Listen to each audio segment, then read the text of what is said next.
It's the Thanksgiving holiday weekend in Detroit. Coming up, we'll take you to a unique housing renovation project. The idea started in Macomb and it's happening in Detroit.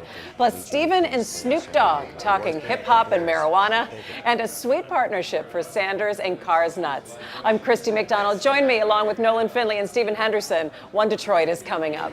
Masco Corporation is proud to manufacture innovative and environmentally friendly products for the home. Delta faucets, craft-made in Merillat cabinets, and Behr brand paints have all been designed with you in mind. Masco and its family of companies, serving Michigan communities since 1929.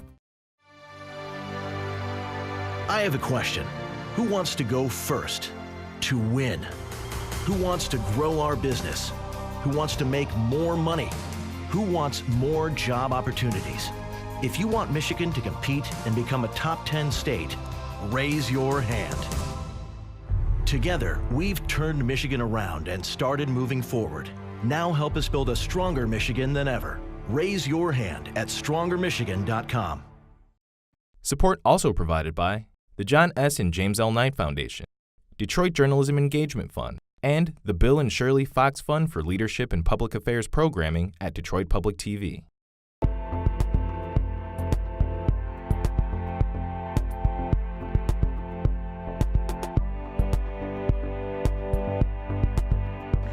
Welcome to One Detroit. I'm Christy McDonald, along with Nolan Finley and Stephen Henderson at the Narrow Way Cafe on Livernois in Detroit. And the start of the holiday season in Detroit is here. A lot to be thankful for. We have a great show coming up for you. We'll have a closer look at a small development project on Detroit's east side that is rehabbing properties and helping longtime residents with their own renovations. Plus, Stephen and Snoop Dogg, an interesting combo for sure. They're talking about the power of hip-hop and legalizing pot. And you'll love their fudge, candies, and bumpy cake, but do you really know the history of the iconic Sanders brand? We'll show you. It is all coming up. Hey guys, so Sanders. We gotta hurry up because I gotta and get Snoop home Dogg. to eat my bumpy cake. That's right. That's right. So you were talking with Snoop Dogg. I thought this was a fascinating interview. Yeah, it was. I had a good time. I think he did too. We talked about all kinds of stuff. From the history of hip hop to his redemption. He's in a play that he wrote about how he's changed over the years. We talked about marijuana, one of his favorite subjects, and the fact that we were about to, when we had the interview, we were about to vote on that here. So we need him to come back so we can continue that conversation. Yeah, right? About what are we going to do now? He has some That's the big question, isn't it? How's this thing going to work out next year as they try to write the regulation and carry out the people's will without getting crosswise of the federal law? I think it's going to be a very difficult proposition. Think about it. It took us 10 years to work out medical marijuana. We haven't worked and it we out. didn't No, do I was it. going to say it's not even totally done. Now we're going to do something else. And the same folks are going to be writing these regulations. So. Well, it's the holiday weekend in Detroit. Kind of kicks off the holiday season, and the Lions and the parade. So I thought I would ask you guys to say what you are most thankful for in terms of when you look at the city of Detroit and what's happening. Now, I'm thankful the election season is over. That's what I'm thankful for, and to not talk politics at my family dinner table. But what are you guys? Good luck if you can. Well, if you can do that exactly without any fighting. But what are you thankful for, just in terms of kind of just looking where we are? In the city, I think I am increasingly thankful in a very small way in the city around this project that I've been working on in the house where my family lived when I was born. Thanksgiving Day is a really important day there. We open the community and literary center up to the entire neighborhood, and we feed everybody. And it's about the food, right? The food insecurity issue is pretty pronounced in our neighborhood, but it's also just about getting together. It's about being together in that community on this day, and we did it for the first time last year. It's a mind-blowing experience for me, especially. But I think also the residents there really appreciate the idea that we're more connected, we're more focused on our space in this city and what it can be, and focused on the fact that we have control over that we can work together to get to a better listening. space. You're listening to what people want to see That's right. happen. Yeah. What about you, Nolan? I'm thankful I'm not driving a float in a Thanksgiving Day. You know, I think that there are thousands of people who are thankful for that as well. PTSD Get out of on the that. way! I won't even watch the parade. So for I people will. who don't Great remember, parade. Nolan drove a float one year and it ended up, And crashed into the crashed. Fox Theater. I've still got pictures. That was a horrible do you day. still have the headline, Finley behind wheel, or what was it? I don't remember what the headline was. I don't remember either, but it was terrible. Anyway, well, I think in terms of the city, I'm thankful that, for most of the time I've worked here, there was a clear divide between city and suburbs and between this region and the rest of the state, and the walls seem to be coming down. There is much more blending, if you will, a greater feeling of ownership and attachment and pride amongst people who live near Detroit but not in the city. For a long time, people would say, oh, I never go to downtown Detroit. Oh, I never go into the city. And now they have children living there, they have grandchildren living there, and they have this sense of pride, and they say, oh yeah, I go down Saturday night, or I go down for this, go down for that. It's a more of a blended region. We're not where we need to be yet entirely, but you can feel it coming. And it's not just city suburbs anymore. I think we are more of a region than we have been. I guess I would take that a step further and be thankful for, I guess, the national perception of Detroit, I think, is changing. And when you see people who are writing articles or coming and covering the city, they're not just writing about the same 3 restaurants and leaving. There's a larger conversation about the arts culture in the city, about some of the development that's around here, and that there are things are starting to go a little bit from downtown. And I think the perception of what the city is, I know when people talk to me from other parts of the country, my family members are saying, gosh, Detroit is doing, they're a lot more educated in what the city is doing now, which I think just goes to that national story that Detroit has really been able to crack through on a national level. And people are invested to see what's happening next in the city. So I guess I would say that I'm a little thankful for that, in that circumstance. This is a different place than it was even 10 years ago when I moved back after having been gone for 12 years. I mean, I was overwhelmed then by the amount of change. I can't reasonably compare what I found then to what I see every day now. Yeah. It's very different. All right, well, you know what? We're going to start with our first story here, and it's going to start in Macomb County and head into Detroit. An East Side developer is starting to buy and to renovate in the Islandview neighborhood, and that's a changing community with a lot of projects coming along. And longtime residents are concerned that they could face higher rents or be pushed out by new development. But what is happening at 4 units along Grand Boulevard could be a small-scale solution. And not only is it affordable housing, but people who live in the neighborhood are being given job opportunities. One Detroit producers Bill Kubota and Will Glover have this story. Sterling Heights, Macomb County, where home builder Joe Ventimiglia shows off his latest plans. This is the elevation of the fourplex as we feel we're going to execute it. He has been building high-end designer homes in the suburbs, but now he's focusing on Detroit's Islandview neighborhood. Now, was that okay, guys? I'll never build in the suburbs again. I'm 100% down to Detroit. Ventimiglia and his partner Michael Coffendaffer found this rehab opportunity on Grand Boulevard, close to the bridge to Belle Isle. 4 units in a row, 3 of them unoccupied. You can't see, but behind this sheetrock, I suggested that we build in like a low-slung bookcase. The building was built originally in 1912. It was an absolutely spectacular architecture. The whole neighborhood loves the fact that it's not being torn down and it's being brought back. The price tag? $300,000 a unit. The rising cost of housing in this low-income area has community leaders at the Church of the Messiah talking. Actually, Islandview is one of those key strategic areas in the city for investment. Assistant Pastor Wally Gilbert has a nearby friend hit by a rent increase. So actually he's going to go from paying $600 and something, Yeah. with everything included, to a year later paying almost $15. This just happened. Those investors who are betting that, the neighborhood is going to become the next, midtown, they're charging much higher rents than what this area had been known for. Janine Hatcher of Genesis Hope watches the changes in Islandview. including The Platform, a developer working on a couple of projects here. One will turn an old nursing home into retail and 40 to 50 housing units, half of them affordably priced thanks to subsidies. Construction is expected to start next spring. Hatcher wonders if there will be enough affordable housing to go around. I think that this area will once again be a thriving community. I'm just not sure if folks who currently live here will still be here.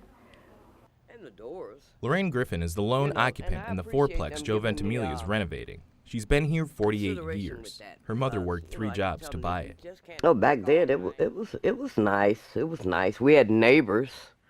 You know, Mama passed 3 years ago. She was 91. I don't see us going anywhere else. You know, this is home. It's been 14 years since anyone lived in the other units. Now, they're all hot properties. I seen a car parked in front of the house, and then this guy jumps out. I said, oh no, here's another white guy trying to buy my house. But Ventimiglia wanted Griffin to stay. He's giving her a new roof, new windows, and cement work. No strings, no charge. He wasn't joking. He said, this is what I want to do. Do you agree with this? I said, yes, I do. And he went full forward. A lot of society calls the rebirth of a neighborhood gentrification, where people that can't afford to live there are basically pushed out. And my feeling is we created an opportunity of reverse gentrification. Ventimiglia has hired and trained locals to finish these units and more properties he's acquired. People from Islandview, some who just happened by. I rode past on my bike and I asked Joe for a job. And he said, when can you start? I said, as soon as I get back. It's been easy for Mark Williams to get work painting on construction sites, but hard to find a real job opportunity. It happens all the time, but not like this. You get a day or two, not a job. So this is a lot different. And it's connected up with some education. You know, it's to specialize. When I leave here, I will specialize in something besides painting. I sure will. I get more experience over here, working with professionals, trying to better myself, just learning more. You don't only get to know these guys, you get to know everybody in the neighborhood. The restaurants, I mean, it's you come down here, you actually feel like you're part of the community. You know, this is something that you can do all over the city. Instead of just sitting and waiting on somebody to let their property go or sell it, you know. Build around them, help build them up, you know, it helps everybody. Griffin's unit, valued at $10,000, is about to be worth 30 times more. In time, she'll pass it on to her granddaughter. Ventimiglia thinks he's found a new model for development, the reverse gentrification, he calls it, where homeowners in attached properties can stay put if developers are willing to give up some of their bottom line. It's a perfect example of how people should be allowed to stay within the community. We just have to find a creative way to accomplish it.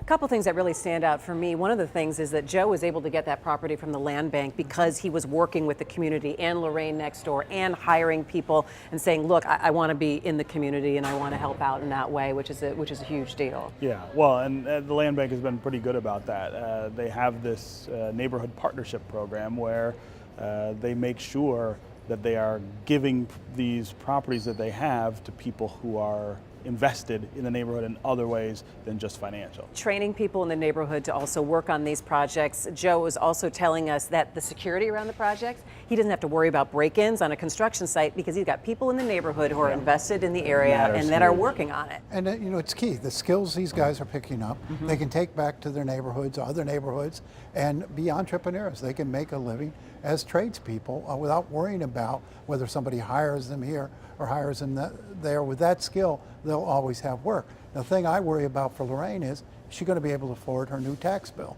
Yeah, and that's definitely a consideration once you have that kind of property value. She may qualify for the poverty exemption for taxes, but that's hard to get. It's hard to renew and keep up with. So. Well, and can you duplicate this at a larger scale in other neighborhoods? This is just one pocket. We're going to continue to follow what they're doing there in Islandview. And that was part of our discussion at Macomb Community College earlier this fall. Now to Stephen and Snoop Dogg. The rapper and entertainer and actor was in Detroit recently promoting his new stage show, and he spent some time with Stephen on American Black Journal, talking about the role of hip-hop and music in the black community and the newly passed proposal to legalize pot in Michigan. Some of the things you all were talking about are back with us now, especially with regard to the police. But the reaction back then was really different than it is now. Now we see videos of the police doing things to black people that for a long time people didn't believe happened. African Americans, of course, have always known about that history.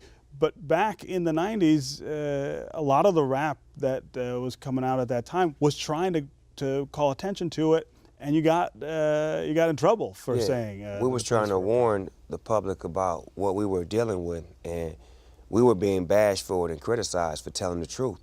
And now, in 2018, if you play some of those records from the 90s and the 80s, they telling you exactly what's happening right now, based off of a foresight and an overview of what was happening then, that it was going to continue to happen. But I believe that, you know, music is the best form of, you know, bringing people together. Because without hip-hop, you wouldn't have different races in different countries involved with the genre of hip-hop and loving it and appreciating it and having one accord. So to me, music is the key to ending all of this negative in the world, you know what I'm saying? Because it brings everybody together. When I do concerts, I look in the crowd. It's never just all black people. It's never just all white people. It's people in general. Yeah. How has hip-hop changed in 25 years from when you started to now? I think hip-hop is a business now. It's multicultural. It's communication. It's understanding. It's love. It's escape. It's understanding. It's all of what rock and roll used to be, and then some. You also have always been a strong advocate of legalizing marijuana, decriminalizing marijuana. We have an initiative on the ballot here in Michigan. Oh, you do? In November to legalize recreational. Oh, you do? So you do? Yes, we do. Talk about why you think that's so important. Medically. I mean, medically, I feel like it's important, not for the aspects of just enjoying it recreationally, but medically. You got to look at what it does for people who have seizures, who have cancer, who have diseases that are incurable, or you really don't have too many cures for them. This is a way to treat those. Chemotherapy, all of those things. I've dealt with people who had cancer and felt like, you know, chemotherapy was the worst thing in the world until they had some edibles, or they smoked a joint, or they had some sort of medical marijuana to ease the pain and help them through it with less side effects. See, that's the key, is the side effects. When you take all of those pills and all of that, the side effects may be death, the end result. I ain't met nobody that died from smoking weed. I'm still trying to meet one right now. Have you? It doesn't happen, right? I'm just saying, I've seen people die from smoking cigarettes, alcohol. Never, ever has anyone died from smoking weed, as far as I can recollect. Yeah. At the same time, the war on drugs has really devastated communities like the one that you're from, the communities like the one I'm from here. Yeah, because what they did was they took some of these drug dealers, so they call them, to jail. And then they legalized some of these same drugs they took them to jail for. And to me, these were Fortune 500 businessmen, because they was running a business with no knowledge, no schooling, no nothing, and they was doing a great job. So now you push them out, and then you make it legal, and then you don't let them out. This is America. Yeah. All right, how about ending on a sweet note? A few weeks ago, two iconic Detroit area food brands, Sanders and Cars Nuts, announced they would be teaming up.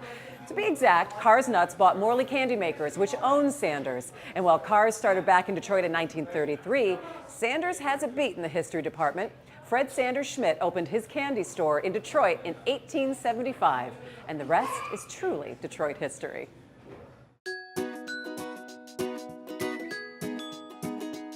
If we acted up in Montgomery wards, while my mom was shopping, we didn't get across the street to Sanders. And, Saunders was a real big deal with my parents. And once in a while, if you're really good, you can go to one. Saunders. Well, it's always, for me, it's Saunders, not Sanders. Sanders or Saunders, it doesn't matter because a cake is a cake. Detroit's premier cake and candy maker had stores and lunch counters all over Metro Detroit, reaching its peak in the 1960s. Mom worked, one of the jobs she had was at Sanders Bakery on Woodward Avenue in Highland Park. The biggest treat we would have would be to go pick her up from work, and we'd get there early. They had this double chocolate cake that was like to die for. I remember skipping high school at Notre Dame High School. Don't tell the priest that, but I did because I'd walk over to Eastland Mall and go to the Saunders and get the chocolate malts, which were so fantastic over there. They're still fantastic today, but then it just seemed better when you skipped school to do it. And to think a guy named Fred started it all 140 years ago. His real name is Fred Sanders Schmidt. He didn't want to be a baker because his father was a great baker and he didn't want to compete with him. The story really begins in Chicago, where Fred, born in Germany, grew up. As a young man, he traveled back to Europe to train as a master confectioner. When he came back, he started his first store in Chicago under Fred Sanders, so not to compete with his father. After the Great Fire of 1871, Fred came east, and Chicago's loss was Detroit's gain. He was very successful very quick. In fact, he was way ahead of his time. And some say he created the ice cream soda. He was one of the larger confectioners in the Midwest. His pavilion of sweets opened up on Woodward Avenue and became an instant Detroit landmark. His candy-making machines were powered by motors that were made by Thomas Edison and repaired by a young fellow named Henry Ford. Let's say he ran a finely tuned organization. Sanders used to have a school, so if you worked in one of their ice cream parlors, they had 60 ice cream parlors at one time in the Metro Detroit area, you had to go through a school. The school actually showed legions of Detroit women the proper do's and don'ts of good customer service. They were literally sent home if they weren't dressed appropriately, and they had the uniforms they had to wear. And the lunch counter became a Detroit tradition. My big day was to go downtown with my friends and go to Sanders and stand behind people's chairs, 3 people deep, while you waited for your seat. You look down the line and say who was closest to being finished, then you stand behind him, and you keep looking at him, telling him basically, hurry up and eat. Can you imagine trying to sit there and eat your lunch or your sundae while people were standing behind you, but you just ignored them? In 1913, Fred created his most iconic concoction, the bumpy cake. He wanted to pay homage to his father before he died. His father was a great baker. He was a great confectioner. So what he did is combine the two with a ganache over a devil's food cake with buttercream, and that's how the bumpy cake was started. We can even give Fred's company credit for Sweetest Day here in Detroit. It became kind of a chocolate and gift card kind of a holiday, which is very similar to Valentine's Day, but at a different time of year. Sweetest Day remains an October tradition, big right here in Detroit and in Cleveland, where it started 90 years ago. Today, some of Detroit's favorite confections are making a comeback. Morley Chocolates is rejuvenating Fred's product line and opening up stores all over again. They've also brought back the Great Debate. Half of the people, including my in-laws, they say Saunders. You say Sanders, I say Saunders. I almost think it was a family thing. You said it the way your parents did. And believe me, it was Sanders, not Saunders. It's actually Saunders, I'm sure, but I say Sanders because my folks are from Tennessee. To us, either is right. As long as you are talking about Sanders, Saunders, and you're a fan, we love it. That segment is from our documentary, Detroit Remember When, and you can check it out at dptv.org. So we're going to have to leave it there while I search for some more bumpy cake. Don't tell anyone. Find us on Facebook and Twitter at One Detroit, and make sure you come back and see us next time. Thanks so much to the Narrow Way Cafe for having us here. Enjoy your holiday weekend. Take care. We'll see you next time.